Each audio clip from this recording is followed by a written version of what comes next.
changing. The subject of this discussion, then, is roots of prejudice. But before we start, let me introduce you to the 4 student participants. From India is Padmanabha Gopinath. From the United Kingdom, Sara Chatt. From Pakistan, Amin Jan. And from the Philippines, Edward Dennis Normandy III. Now, before we start our discussion, I suppose we ought to find out just what you really mean by prejudice. What do you think prejudice is, Gopi? I think prejudice is willful ignorance. It is dictated only by emotion, and the fear and suspicion it creates has caused more bloodshed than anything else I can think of. It is also a sure sign of an inferiority complex. And I agree wholeheartedly with Gopi, and I would like to emphasize that it's usually connected with animate objects. Like, one doesn't go into a shop and see a dress and say, ah, a dress. It must be cotton, all dresses are cotton. But one might well say, oh, that man's a merchant, all merchants are bad, therefore that man is bad. And I feel that's done a lot in nationwide relations, which is what Gopi was saying. In my opinion, prejudice is the holding of an opinion without certifying its correctness. It is part of human nature. It can be very dangerous if it is used for personal ends or for exploitation of the masses. But in its essence, prejudice is something that is part of human nature, and so it serves a useful end. Well, I think prejudice is some sort of an opinion formed beforehand and not taking time out to judge fairly. And its basis is mostly emotion, as Amin said. But I think prejudice has 2 aspects. It has the positive and the negative, because there can be prejudices which are against something and prejudices which can be for something. Would it be fair to ask the 4 of you what some of your own prejudices are? Do you have any, Gopi? Well, I've always thought the Muslims were a very merciless and a very cruel race. How about you, Sarah? Well, I'd like to agree with Gopi, because we have the phrase in England, the terrible Turks, which makes us think all Muslims are bad. And also, I'm afraid I rather agree with my mother in many respects, and she's prejudiced against all foreigners. I hope you have changed opinion by seeing me. My main prejudice is, I think, just the opposite of Gopi. I'm very much prejudiced against the Hindus. I find them very intolerant and believing in the caste system, and I think I'm very prejudiced against them. How about you, Dennis? Well, in the Philippines during World War II, the Japanese invaded the land, and soon the level lawns of the cemeteries were lined with crosses and graveyards. And out of the war rose the specter of hate for the Japanese. So that would be your main prejudice. Well, now, what do you think? You've told us the origin of your prejudice against Japanese, which is certainly understandable from a Philippine point of view. What's the origin of your prejudice against Muslims, Gopi? Do you know? Well, I think perhaps it was something that happened in my childhood. I had a very strict Muslim teacher who used to use the cane very frequently, and no amount of pleading, no amount of protestations of innocence would change his mind. And I think that's why I've generalized from one instance, and now I've got a rooted belief that all Muslims are hard and merciless. I feel that perhaps prejudice begins from the very earliest ages, when one is first beginning to learn to understand. I know even in nursery rhymes one often has this feeling. We have a nursery rhyme in England which is, Taffy was a Welshman, Taffy was a thief. And I go around thinking all Welshmen are thieves, which is completely wrong. And I was thinking the other day, perhaps prejudice is a little bit like a glass of water. And if you had a large glass of water and dropped little drops of pink water into it, and you just looked at the glass of water, it would look the same. But if you suddenly held it up against a broad sheet of white paper, then you would realize that that water was tainted pink from all those little drops that you had been dropping into it. And I know that these last 17 years I've had those little drops of prejudice being dropped into me. And now that I'm in the forum group and I'm with India, Pakistan, Philippines, and all the others, I realize how wrong my prejudices were. I too have been blinded by centuries-old prejudices. The good qualities of Hindus have no significance to me. I think it was during the times of partition when I saw all the bloodshed and the misery that we experienced. It was from that I experienced this prejudice, and it is very deep-rooted.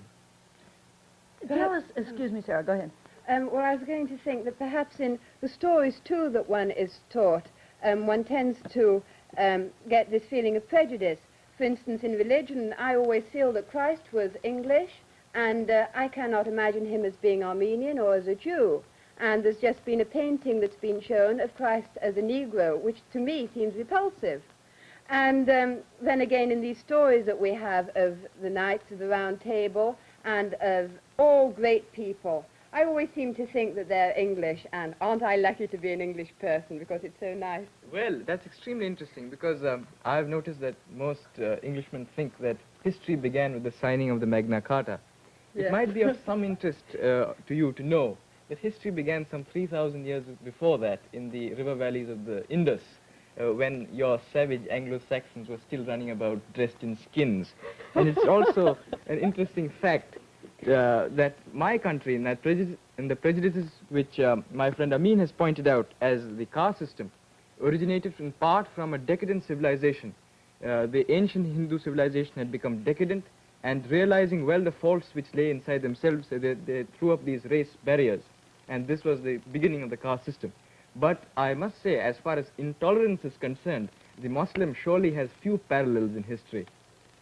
Oh, that we come to a very strange question, because our religion totally prohibits intolerance. In fact, Quran says that there is no compulsion in religion. We believe in absolute freedom, and judging from what has been happening in Kashmir, I have the impression that you deny human rights, the basic freedom of opinion which you talk so much about, and that has, of course, I may be wrong, but that has what has deep-seated this prejudice of mine.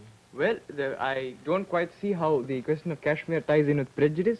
The question of Kashmir has been discussed by better men, if I may say so, than us. And as to the point of view, as the Quran says that you should never force your religion upon anyone, it might be of interest for you to know that in the Muslim kings who ruled India for what 5-6 centuries imposed certain taxes on those who were non-Hindus.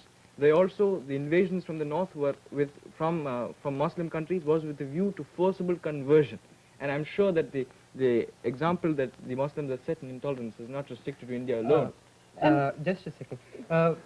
Don't you know the history of the Mughal period, when King Akbar, who was so tolerant towards the Hindus that he even married Hindu women, and he had all the Hindus in his ministry, and the whole country was going on all right. I don't see why, if certain people have made mistakes, it's not the fault of the religion or anything. Precisely. Akbar merely is the exception that proves the rule. Akbar was the only exception to all those those Muslim rulers. There was no other man. As a matter of fact, most of the Mughal rulers, except the last ones, were very, very tolerant towards the Hindus. That's what I have studied in history. I don't know. Could we leave the history a little bit and come back to present-day prejudices? You were saying that you were prejudiced against the Japanese, I think, Dennis. Would you like to... Well, personally, it's because I lost my father during the war. In the Philippines, there has been a reconstruction program for houses. But a house is more realistically not a home, but a house without a father. And a couple of years back, my mother was invited by the Japanese woman to go over to Japan, because she's president of the National Gold Star War Widows Association of the Philippines. And we certainly didn't want to go, but after a few hours of deliberation, we went. And when we were at the airport, I felt rather awful, because I knew that in my heart, I couldn't look at the Japanese straight in the eye and say that there was no bitterness in my heart. But then, after our 2-month stay in Japan, when we saw all the people, and we saw how the mothers and the children and the wives had suffered just as much as we did, we saw that war is a two-sided thing. Not only one section suffers from the war. And then, a few nights before we left, there was an old woman who came to our hotel, and she talked to my mother, and she had a quilt. It was designed like a tree, and she explained that her boy, her only son, planted that tree before he left for battle, which was in the Philippines. And that son never came back. And then all of a sudden she knelt to my mother and said, "If it was my son that killed your husband, please forgive him. I'm on my knees to you, asking for your forgiveness. Because I don't think my son was very bad. maybe war did something which made him do that. You know how it is if you have two sons. You know how it is if you should lose both of them in war. Perhaps my son would want someone from the Philippines to have this. And that did it, because when we left Japan and we were in the airplane, I looked back at the people in Tokyo. I guess I was leaving behind all my bitterness and prejudice. I was leaving a new man, and I felt that I was leaving with a better understanding of love and brotherly understanding. That's a dramatic example, Dennis, of how you can lose your prejudices. The mere fact that they were so strong at the beginning made the conversion, I suppose, all the more dramatic. I'm sorry, Sarah, I interrupted you. I was just thinking that there, Dennis had lost his prejudice from meeting the Japanese people. Yes, the contact was the one that made it. I think that's one of the easiest ways to remove a prejudice, to get to really know a people and see what ideas you have which are wrong. I had completely the opposite experience, because most people in Britain are prejudiced against Germans because we did suffer a lot during the Second World War. But I personally was not. I thought, well, they've suffered the same in my childlike manner, and I thought I'd like them. But I happened to meet a German who was charming enough, but through one action made me dislike him. And through the fact that I disliked the one German, it made me think, well, all Germans must be as bad as other people are saying.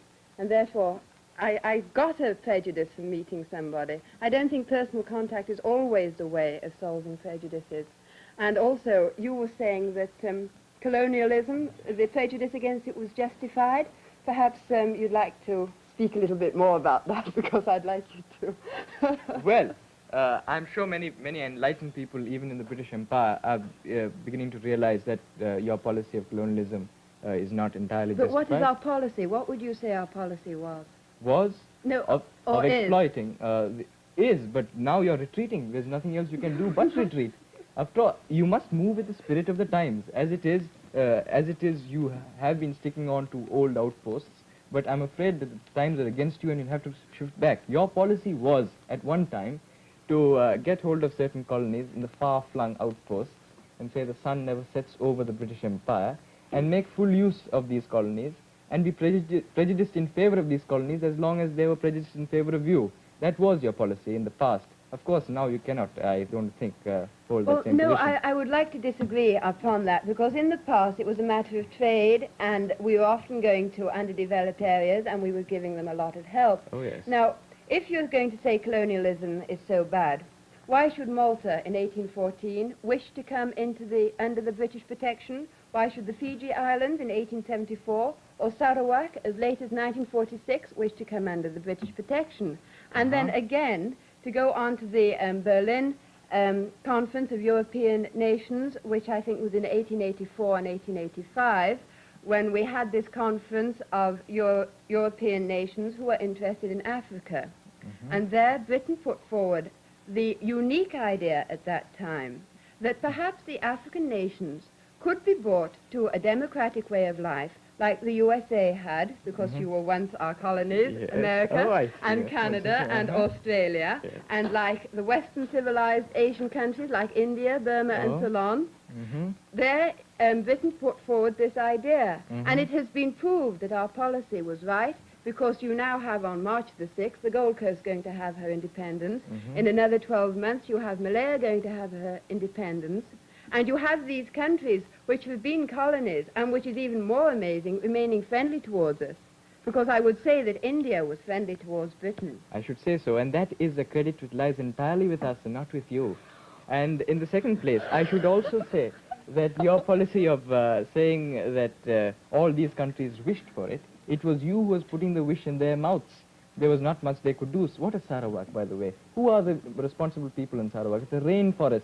And anyway, the British come there and say, after all, Sarawak wants nothing. The rainforest never speaks anyway. And then you get your, you give them a democratic way of life in due course of time. You are not giving those people a democratic way of life because you feel they ought to give it. This is just a camouflage retreat from a position you know is no longer tenable. But before, they did not have a democratic way of life. You had a system of the chief always being king, a bit like the royal family, but he was definitely king. You often had a system of slavery, which I think still exists in parts of Africa and also in parts of the Middle East, so the headlines are telling us. And Britain went in there, and she gave them this democratic heritage, which people are adopting. You cannot get away from the fact that however much they hated us, still people are taking up exactly the same democratic way of life that we have taught them. And how, Amin, could you say that colonialism is no good? You said something at the beginning I about think that we retarded you or something. we do admit that we did gain some advantages from colonial rule, but what you took out of us and the amount of damage that you have done, just look at us. Now we are in a society that can be compared to a society in a medieval period, and moreover, I think that your policy was such to create differences within the country so that we could not be united and rule and throw you off. So that has resulted in many of our present-day problems between India and Pakistan. That's my own personal view. Yes, I heartily agree with you. But what would have happened if Britain had never come here? Do you think that Pakistan would have advanced beyond Britain? I said that I admit that we do owe that democratic way of life, and we do And owe also certain the advantages. railways, and also the dams, and Yes. also the way of Yes, agriculture, but- and also the way of education, Quite right. and also the way of Yes, government. And but also the amount of subject mentality, which and you have yes, submitted us. Sarah, You forgot You to say mention that that. again. Sarah, the amount of wealth you took out of India, that is nothing compared to what you did for us. You took tremendous amount of wealth. You built up the whole British kingdom from India. But what is material wealth compared? indeed, what is no, material yes, wealth? but what is it? A little bit. You don't know what material wealth is. I wonder, do you realize that without material wealth, your great empire would not have lasted a single moment? And do you also realize that it was because of our wealth, with our crops, our cotton, our jute, which has helped to make you a great empire, and in return for this, you offer us a vaguely nebulous democratic way of life, which you would have come to anyway. Well, I would without like to say that, first of all, material wealth is something which does not last. Perhaps no it's doubt. rather nice for one generation, Oh, yes. as we ourselves have seen, because I admit that we took it from you. But what does last are the ideals, are the way of life, are what are men's thoughts. And it is Britain, I would say, together with the ancient Athenians. Yes, I class ourselves with the ancient Athenians doubt, yes. of being full of ideals and of brilliant ideas that have helped the world forward to progress, irrespective of the damage we might have done on the way with material Indeed, goods. yes, that's most interesting. It might interest you now, in turn, to know that democracy is not your gift alone to the world. No, We not in my India own. had, Athens in your too. country, or even you claim from the Greek heritage. Yes. It is a fallacy to which many of your countrymen are subject. Anyway, I would say that you got most of your ideas from Rome more than Greece. And from, in my country, I think we had the ideals of democracy long before they were ever thought of in your little island. When did you have the idea of We had the democracy? ideals of democracy. We had the village councils, what we call the village panchayats, where the elected elders of the village managed the village as an administrative unit. That was done as far back 3,500 years before Christ. Well, I think Yes, you do, yes. I shall have to admit that here am I defending our British way of life. Sarah, let me interrupt just a moment. After Gopi and Amin had argued so violently with their prejudices against each other, did I understand them to say that they really would have loved each other very much if it hadn't been for the British who Yes, came in and yes, they divided said them? Well, let's that. follow that one out Thank a little you. bit. Yes, I think now by talking to Gopi, we are coming much more closer. And I do hope, let us hope that when Gopi becomes the leader of his country, he would show much more tolerance and a better way to settle things without. But how did Britain make the Hindus hate the Muslims? How did Britain make that happen? Because, you know, a country that is ruling another one, it doesn't want it to rise economically as well as intellectually. So it will do anything that possible to keep the people away from learning and away from other means of progress. It will keep them from uniting. You know, of course, if they unite, you'd be nowhere. They'd build up they'd start thinking of independence, and they'd start thinking of breaking away, and that's what happened after the mutiny. The Renaissance followed, and so you had to give the colonies up, and that's one of the reasons of the present day problems. That's my own entirely opinion. disagree. I think it's something that's ingrained in the Hindus and the Muslims from time immemorial, when we were little painted blue savages running around in skins. Well, let me tell you, by the time when you're little blue painted savages running around in skins, as you most aptly put it, the Muslims did not exist. They came in very much later. And in the second place, although I agree that in later years there was some friction, you definitely played off the Muslims against each other. You left us with a great heritage of a divided country after you left with a fanfare. Well, and how is it, if you say this so scathingly, that I was listening to one of your top present Indian people, the Maharaja of Patiala. I hope he doesn't mind my quoting him, but he was speaking at the Fairleigh Dickinson University near Woodridge in New Jersey the other day, and he was saying that the British left India but did not leave her unfriendly towards her, and that the British left as friends and as gentlemen, and it is that friendship which binds India to the Commonwealth. Well, if there's such friendship, I'm sure that that friendship could never have arisen if we had been playing such petty politics. And even your President Nehru, in his speech in 1950, in honor of the Australian Prime Minister, said that it was the friendly approach in the Commonwealth that counts. I agree it's a friendly approach in the Commonwealth that counts. And I said it is our generosity which has made it possible towards you, our friendliness I towards you. do not think so. I Gopi, think... when do you think your feeling against the British began? Was it there the moment the British came into India, or did they do things wrong? I do not think so. I don't think when the British first came to my country, they were, as Sarah said, as traders, as merchants. And in the beginning, they were very sympathetic. They absorbed the culture of the masses. But as very soon after, I should say in about 20 years afterwards, when more and more Englishmen began to come in after the opening of the Suez Canal, at once they formed a clique. They formed a clique of superior people. These were the subject masses. Never again did they come to penetrate to the lower levels, as we call the great lords and the natives, as you called us, we are natives.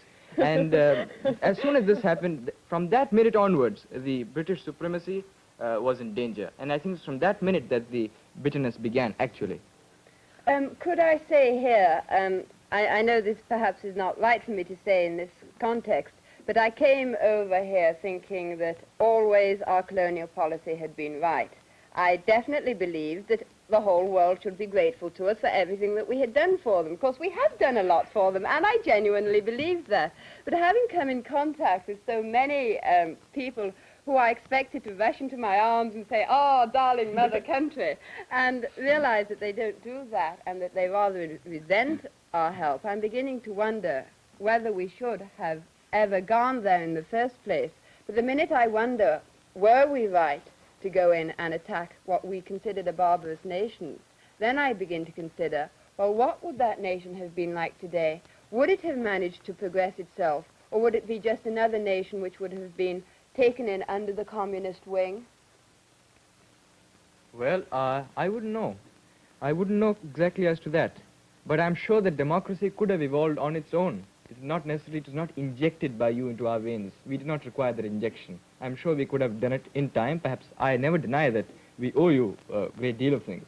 But the trouble is that you take so patronizing an air, think that all that you have bestowed on us is sheer It's gratitude. true, yes. Is it fair, our time's almost up, can I quickly ask you what the dominant prejudice in your country is today? Would it correspond to your own? What is the dominant prejudice in India today, would you say, Gopi? Well, the caste system, as I said, is rapidly wearing out, so that wouldn't be the dominant thing. I have not noticed any great Indo-Muslim feeling in my country, but as in most other colonies of the British Empire, there is definitely a prejudice against things American. This, I am sure, would be found in every British colony. Is that something you share with Sarah? Yes, definitely. There is this feeling of anti-Americanism in my country, which I don't know whether you'd call prejudice, because I think it's based in some respects upon what we have seen of what we dislike, perhaps, in the American foreign policy. What would you say is the dominant prejudice, if there is one, in Pakistan today? Well, people in Pakistan are very touchy on the subject of colonialism. And with the United States aid that is coming there, they are thinking that whether they've just received their independence from the British and they are being now selling their freedom to America. But After studying in American schools, I found that Americans don't have any territorial ambitions, and that what they are doing is only for our own good and at the request of our own government. And so that was the prejudice that I had been under, and which has been clearing up. But it really didn't clear up until you came here? Yes. This is fascinating. Let's stay just 1 second longer on this. Gopi, have you had any prejudices that you arrived with that have been dispelled since you've been here? Yes, that's true. I had one. I always thought that Americans were insincere since they were too voluble, too friendly. I thought this coming out too much and being too friendly is always a sign of being shallow. I think this is a feeling which most Asians, they're rather a silent people as a race, and they always think that expressions of too much friendship is always likely to be regarded with suspicion. I'm glad to say, however, that since I've come here, I found that the American is genuinely sincere. How about you, Sarah? Have you I dropped came any with a whole prejudices? pile of prejudices, and I think I've dropped pretty well all of them to the best of my knowledge, except that I still dislike your form of government. I wouldn't exchange ours for anything. You mean parliamentary? Our cabinet system of government. Where I you think can't is have a excellent. president belonging to one party and the No. Congress to the other. How about you, Dennis? Well, there seems to be a wrong kind of propaganda that gets to the Philippines about American teenagers. Most of the things that we get about American teenagers are that they're sort of hoodlums, and we get only the wrong idea. I think America should sort of reduce their propaganda and give us the right sort of thing. Thank you. We'll talk more about this on another program. Until next week, when we'll talk again about prejudice.